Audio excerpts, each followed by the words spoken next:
You are tapped in with Caden. Hitchins was almost robbed so DAZN and Matchroom could make Liam Paro versus George Kambosos in Australia. The reason why I'm saying this is because if you watched the fight last night, you know for a fact that Hitchins dominated. You can say it was boring. You can say it wasn't entertaining. That's because you are someone who doesn't understand the sweet science. There are plenty of ways to win a fight. And the reality is, in order for Liam Paro to win that fight, he needed to sell out the same way that Gustavo Lemos did against Richardson Hitchins, but he didn't because Richardson Hitchins was able to discipline him. Now, Richardson Hitchins said he had difficulty doing that with Gustavo Lemos because of issues with his right hand, and those issues got rectified. And so now he said that going into this fight, he was going to be able to use his right hand in ways he wasn't able to use it against Gustavo Lemos. And you saw he landed clean, effective right hands on Liam Paro all night. And that's what won him the fight. He wasn't able to do that against Gustavo Lemos. You got to give Gustavo Lemos credit for that, regardless of if something was wrong with Richardson's right hand or not. The point is this: he dominated that fight. And at the end of the fight, one of the scorecards was 117-111 for Liam Paro. I honestly don't understand how anyone on earth could have that scorecard, and here's the reason why. If you were being generous to Liam Paro, that means that you would have given Liam Paro 3 of the first 4 rounds, which in the end would have given 117-111, right? If you were generous to Liam Paro. Now, for me personally, I scored a fight 118-110 for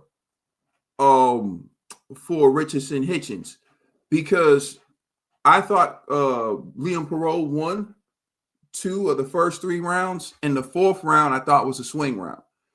Well, not really a swing round. To me, I thought Hitchins pulled it off, but it was close somewhat. So if you want to give that round to the champion, fine. But what isn't up for debate is from the 5th round on, Richardson Hitchins dominated the fight. He won the fight easy. And really, even in the first 4 rounds, Hitchins did well. He just was inactive. So Paro was winning with his activity. He was pressing the fight. Hitchins was on the back foot.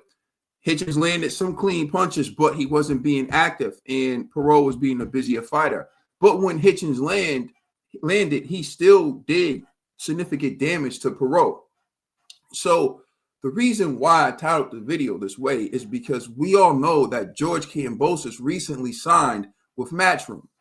And it's no secret that if Liam Paro won this fight, he was going to have a homecoming in Australia against George Kambosos, who is also from Australia. And you saw the way George Kambosos was able to pack or generate and attract a massive crowd when he fought Devin Haney twice, right?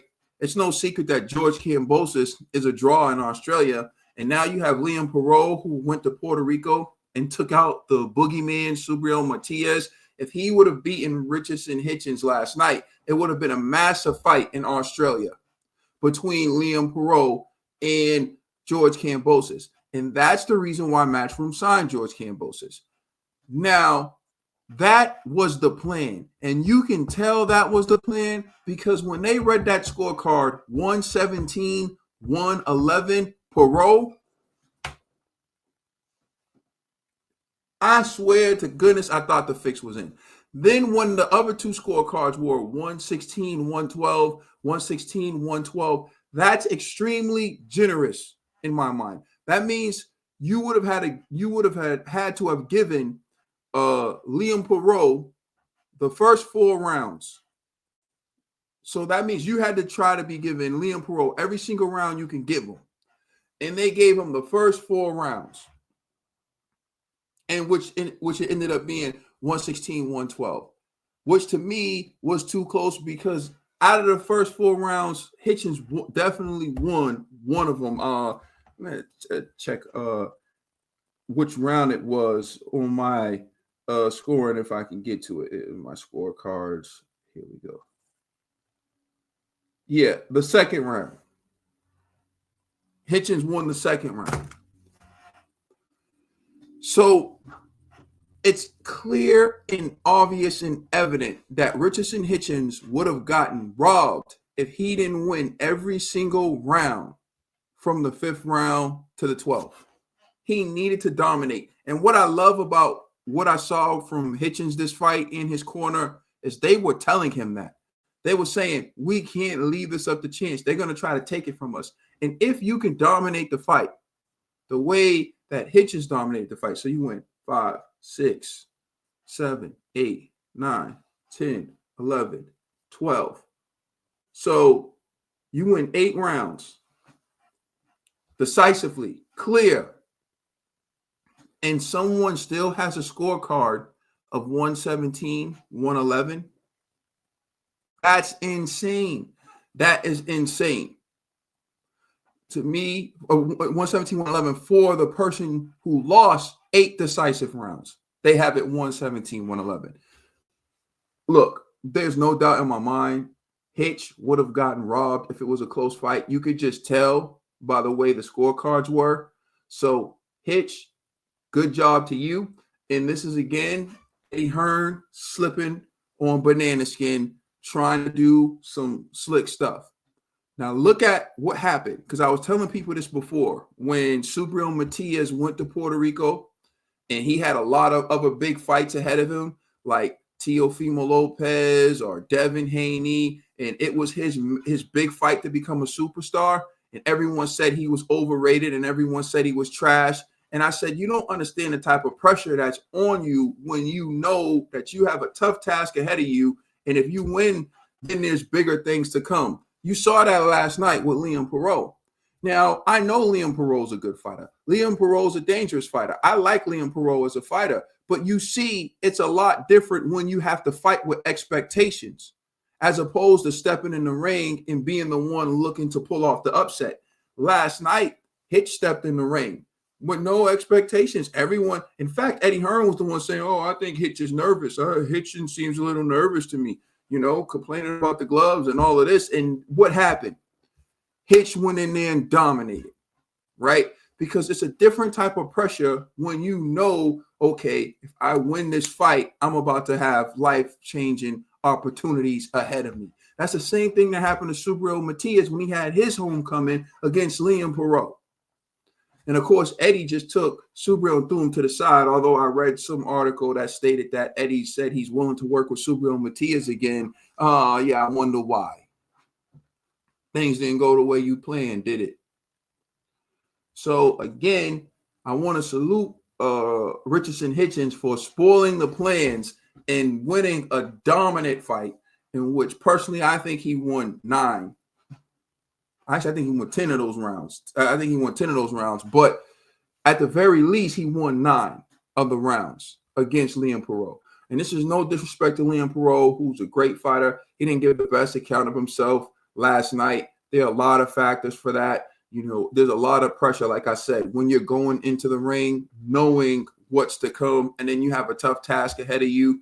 And when you do the type of things that, like, Eddie Hearn did, which is you sign George Kambosos, you basically already have the fight plan. You basically have it all done. And now Liam Paro is the one who has to go in the ring and actually beat a very good, talented, skilled fighter like Richardson Hitchins. Yeah, that's a problem. I'll just close by saying this. I know there are a lot of people out there who don't like Hitchins' style. Well, cool. It's up to Liam Paro to stop it. Liam Paro has to be the one to force the action like Gustavo Lemos did. He didn't do it. And when he tried to, he got hurt and he got disciplined with that right hand. That's what skilled boxers do.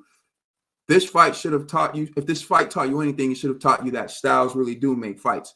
Because Richardson Hitchins never wanted to step in the ring with Subriel Matias because he knows that Subriel Matias' style is like Gustavo Lemos on steroids, right? Whereas Liam Paro's style is more pressure, but boxer, puncher, not as relentless as Gustavo Lemos, not as relentless as Subriel Matias. So Hitchins knew and felt comfortable with dealing with someone with Liam Paro's style. Let's see if Hitchins would even entertain giving Subriel Matias a fight. Probably wouldn't, because again, that style is more dangerous to him, because he can be landing right hands all night. Subriel's still going to be in his face. When he landed right hands against Liam Paro got hurt and he stopped and he had to recover and he became hesitant, and that's why he lost the fight. So you can say the fight was boring, but a lot of that has to do with Liam Paro not being willing to walk through those right hands to try to make it a more ugly and entertaining slugfest. But let me know what you think in the comment section. Please like, share, subscribe. It's Caden. I'm out. Peace.